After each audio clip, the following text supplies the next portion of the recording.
currently am a venue pastor in our Knoxville venue. So just a couple years ago, we had a vision shift where we went from being one church in one location to one church in several locations. And so right now we have 3, and I pastor one of the venues. And so it very much feels like it's a church plant again, but with all these shared resources from the main venue. Like, we're just sharing resources. We preach live every week. But I often will preach Aaron's sermon. Like, he'll write it, and then we'll talk about it. We'll make it our own. And then I preach it. Our other venue pastor is also a female. So we all work together and do that. And then sometimes we'll preach our own, and then we rotate to the venues. And so that's been a really great way to give everyone a little bit of a break too, because then we're rotating, and it helps all the venues stay unified to all the pastors. And so right now that's what we're doing. And we just bought a building in Knoxville. So I'm overseeing that whole thing. So this is the first. Yeah. So I can't believe I'm doing this again. We're like, okay, we can do this. And right now we're renovating a pretty traditional looking building. We're making it look a lot more modern, and we're hoping to move in July. And so right now we're figuring out how to reach this new community that we're in. And so, it is like a huge leadership challenge. We are starting from the bottom up with outreach ideas, getting to know the schools around us, getting to know the Boys and Girls Club. And we have a homeless community that is in our church, and making sure we're continuing to serve them. And so it's fun. We're building. We're just in the building stages, and that's my favorite part. So that's what I'm doing right now. Wow. Oh, that is so exciting. Yeah, it's good. Like updates on how that, and how far is Knoxville from Maryville? So it's about 40 minutes. And so, but personally where I live, it's about 20 minutes split. So it's perfect. Okay. Yeah, that's good. Yeah. And you said, of course, I know Lindsay, she's the other site pastor. Yeah. Right. So you now have 2 campus pastors who are female, and that's very exciting. Thank you. It's been good. Being a forerunner there. Okay, now I want to move to just when it comes to leadership, because this will be focused more on women in leadership. Just share some of your thoughts on, how you knew you were a leader, and then a little bit about that. And I'll fill in the blanks about your whole journey later. Yeah. Yes. Okay. Yeah, I think for me, leadership was just who I was. And so if I were to even describe myself as a kid, I was always a leader. It's like your teachers look at you as a leader, your coaches, your peers. Aaron says I was always the president of everything. And so it's just natural to me to be a leader. And I just feel like a leader whenever I'm in rooms. It's just the most natural thing. So I just know that God made me that way. He wired me up that way. And I've always been that way, just from childhood on. I've just found leadership just easy and natural. So it's kind of who I am. Oh, that's cool. Yeah. Now, you had said earlier in some of the things you wrote, you knew from early on you wanted to find a partner in ministry, as far as your lifetime spouse. Yeah. Just talk a little bit about that and how that works. Well, when I got called into ministry the summer before my senior year of high school, and that definitely changed everything. I was already evangelistic and already loved outreach, all that stuff, but there was a real calling experience I had that changed the course of my life. And that's when I knew I'd be a minister forever. And so then it changed kind of the guys I was looking at. And I was like, okay, Lord, I really want a partner in ministry. And I remember my parents even kind of not wanting me to marry another pastor, because they knew I was called to be a pastor. And I think they thought, you can marry anyone, you're the pastor. And I just kind of knew it's almost like I can't even relate to someone who doesn't want to do this with their whole life and everything we are. And so I just really prayed for a partner in ministry. And Aaron and I met at college. We met at Lee. We were both pastoral ministry majors.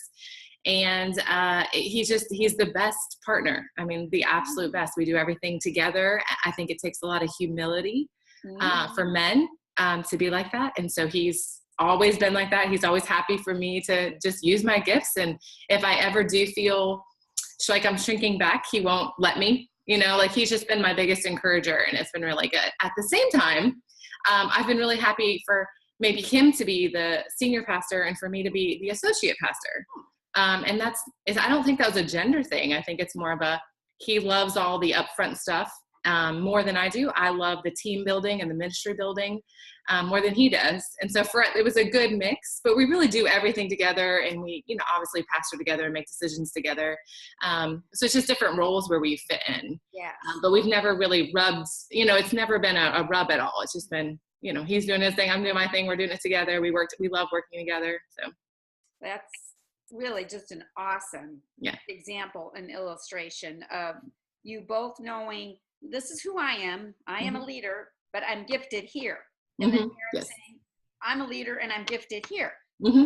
We can totally honor and respect that and support that in one another. And it doesn't need to butt heads or conflict or be some sort of dogmatic hierarchy. So, cool.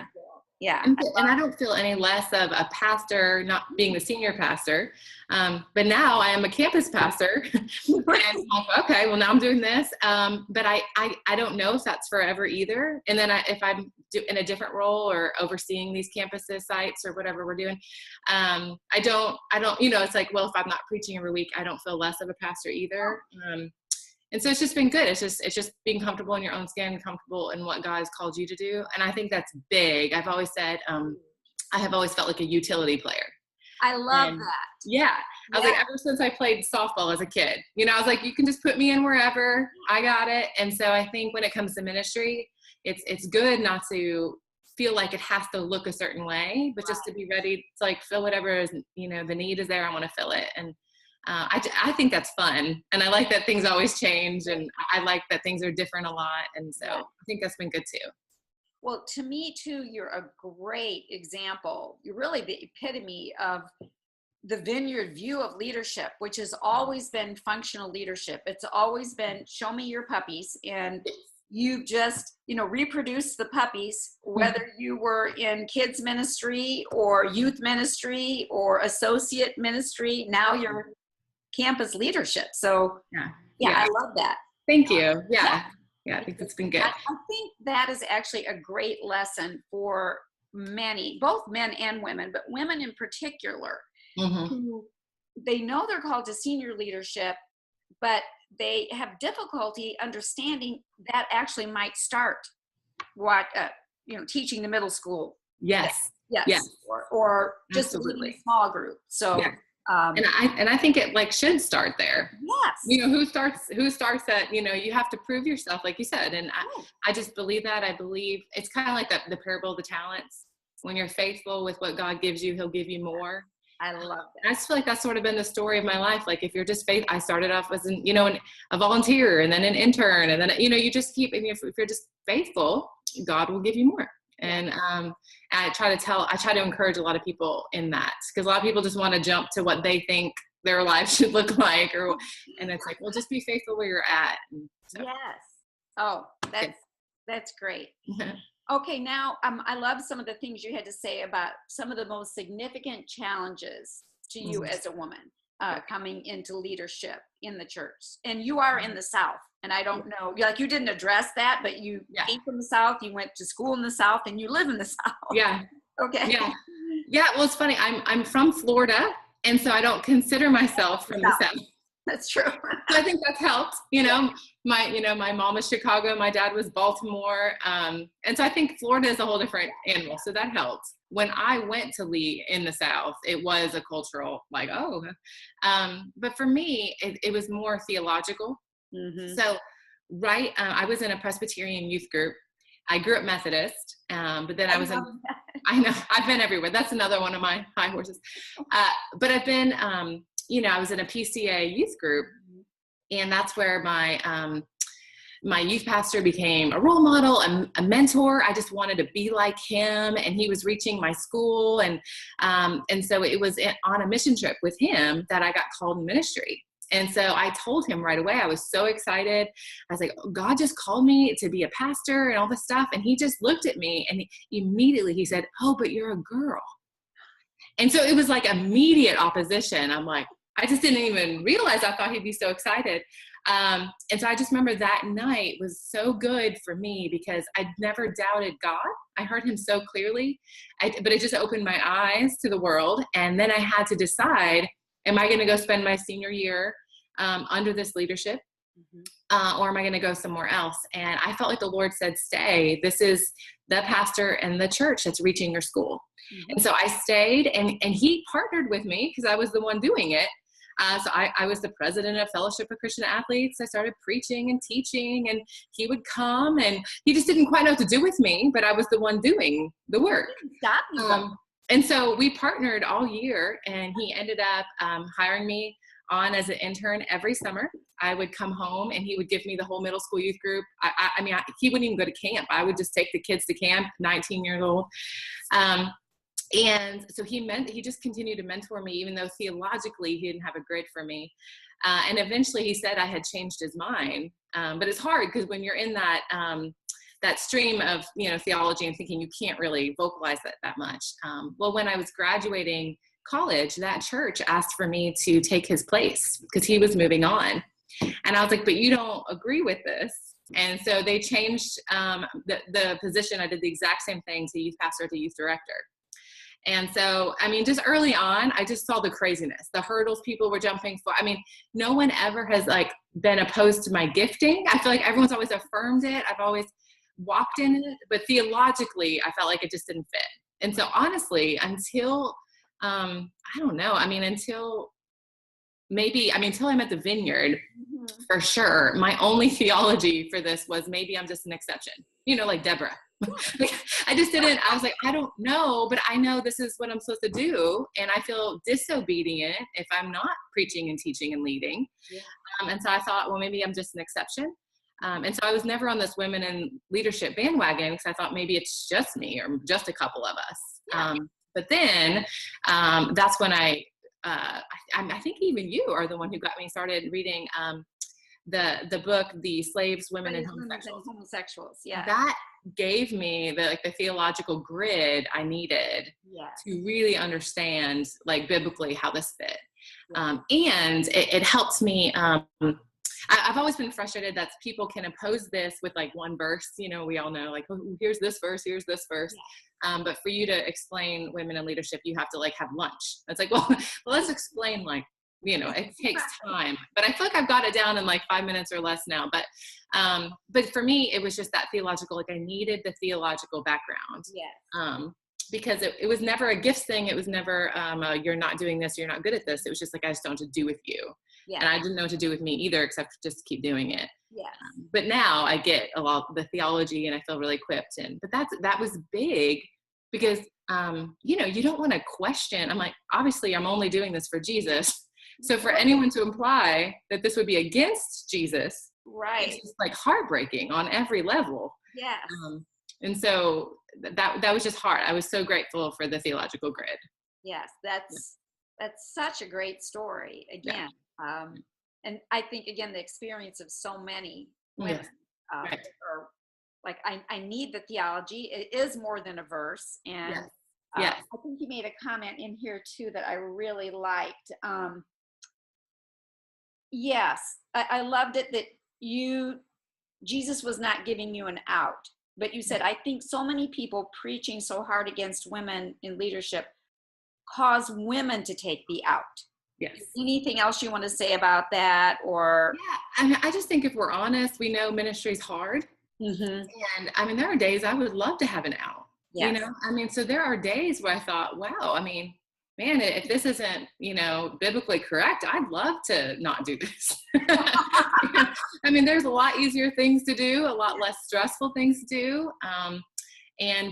So I just think, we really need to be mindful of that because I think we're so encouraging for everyone to stay in ministry and run the race and do all these things. But for women, it's I don't even know if you should be in this thing. And you're it's hard running this race. And you don't even know if I should be in it. It's just too easy to quit. And I just think the church has done a disservice not spurring women on, because it is easy to be like, I'm just going to be a mom for a while, or I'm just going to do this for a while, especially if you're not being affirmed. It's easy to kind of bow out. And so it's too easy to take it out in general. You don't want to give more, validity to people not doing what they're supposed to do. Yes. I thought that was so powerful. Yeah. Okay, then moving on to some of your greatest joys as a leader. Of course, it just comes through, just to hear you, but just touch on that a little bit. Yeah. Yeah. Well, I mean, I started off, in high school, just being really evangelistic and having a heart for my friends to know God. And I mean, you see how people are so empty and unfulfilled, without Christ. And I could see that early on. And so obviously, first and foremost, you want people just to know Jesus. But then even in the church, there can be an emptiness, and I just think people don't always live their life with God, or like it's an adventure with God. And so my favorite part is living that adventure and inviting other people into that adventure. Because I think a lot of people do feel like something's missing, or they're bored, and I'm like, there's no reason to be bored. We have so much to do. There's so many ways you can join God. He's wired you a certain way. So I love helping people see that life can be adventurous with Jesus, that God has wired them to do things. I love raising people up. I love raising up ministries and handing them off. And so, I think I love building things. I love building people and building ministries. And so that's been a huge joy. Like when I look back to see, like I started that, or, I raised that person up, or, and they're doing really well. And now they're like way better at that than I ever was. Like, I just love all of that. So I just love seeing people live out that adventure.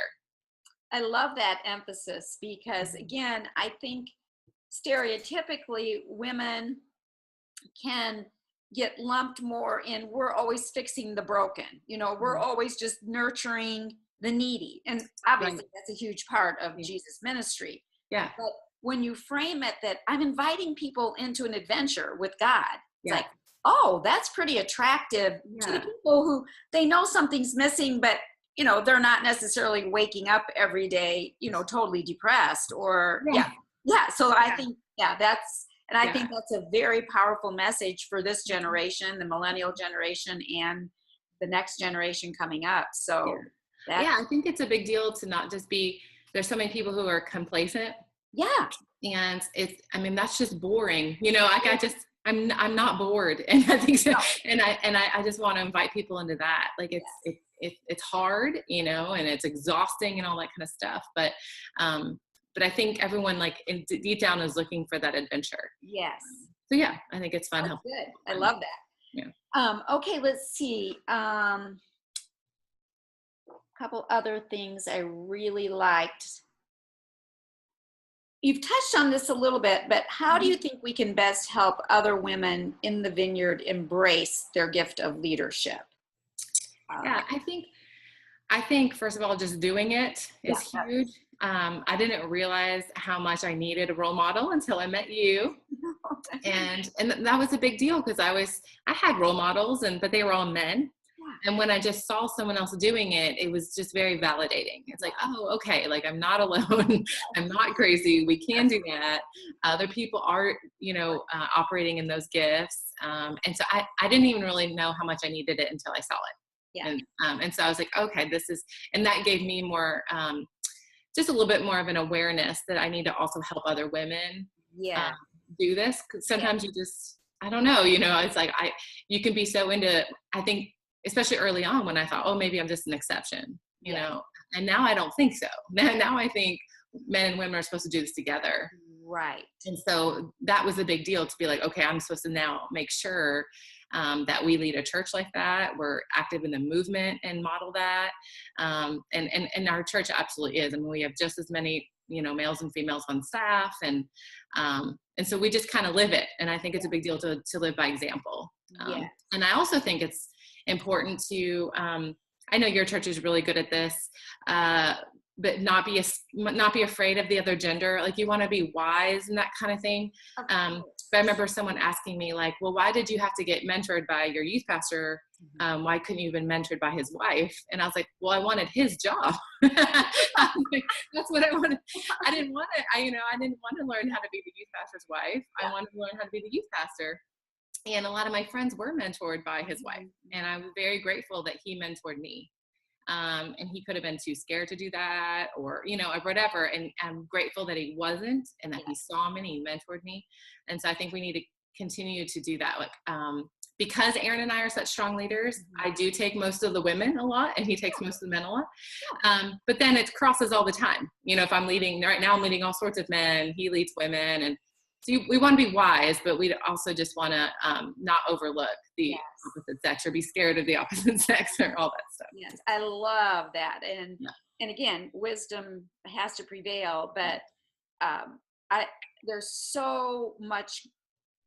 Biblically, the model is brothers and sisters working together.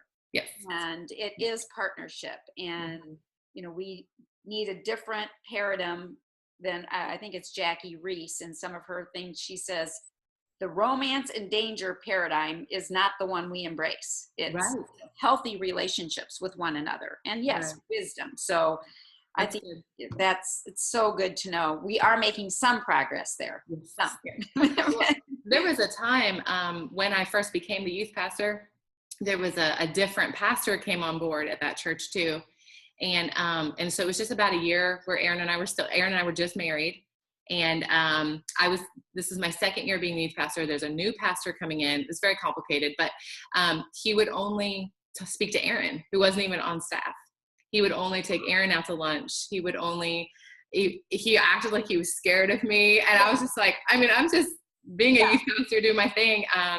And so I definitely experienced that too, where I was like, this is not healthy. I've done nothing wrong. I'm just, on staff. And he would just purposely take Aaron out to lunch and not me. And it was really strange. So I've seen how just strange it can be. It can be really strange. We won't put this on the interview, but I was just retelling the story that I heard Jackie tell of. She was in seminary. She was a little bit older, but she was the only woman at Gordon Conwell in her preaching class.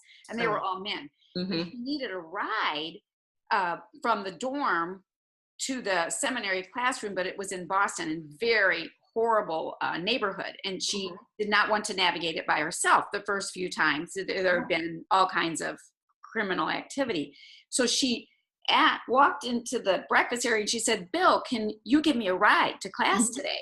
And all the men froze, like, ugh. And I love it. If you've ever read or heard her, she's hilarious. She said, Bill, I don't want to have sex with you. I just want to ride to class.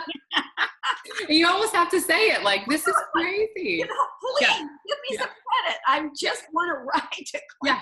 You can still be a brother, Yeah. Yeah. So anyway. Yeah, that's funny. Yeah, that's totally out there. Yeah. I love it. Okay, let's see. I love the encouragement to men to, again, we're partners in this. Yes. I loved a section, I'm trying to think where it was on here.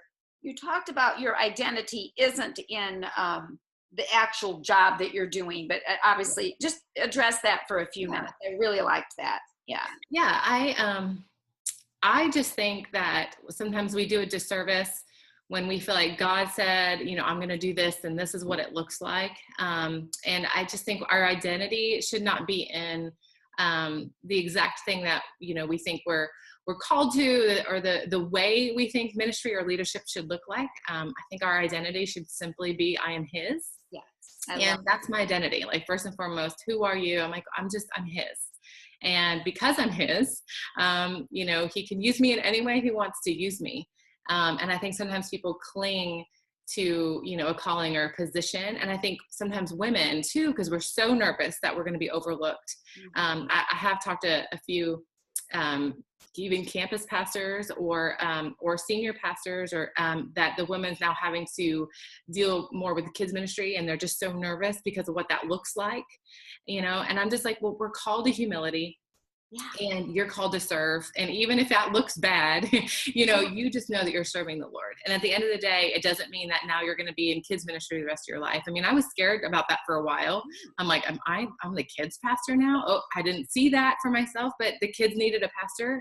And so I think you can do lots of different things and just serve the Lord. And I also think God will call you in different things in different seasons of your life. Yeah. And so I just think God's always moving and changing, and we don't have to have this one idea, like I have to pastor, or I have to plant, or I have to do this. I just think we're supposed to serve him wherever we are and be open to wherever he's leading. And I always say I give up having like any kind of a 5-year plan, or, I mean, it's crazy, whatever he wants is kind of just living your life like I'm just yours, I mean, my 1-day plan usually gets totally disrupted. I know. It's like, I'm glad I know what I'm doing today. Yeah.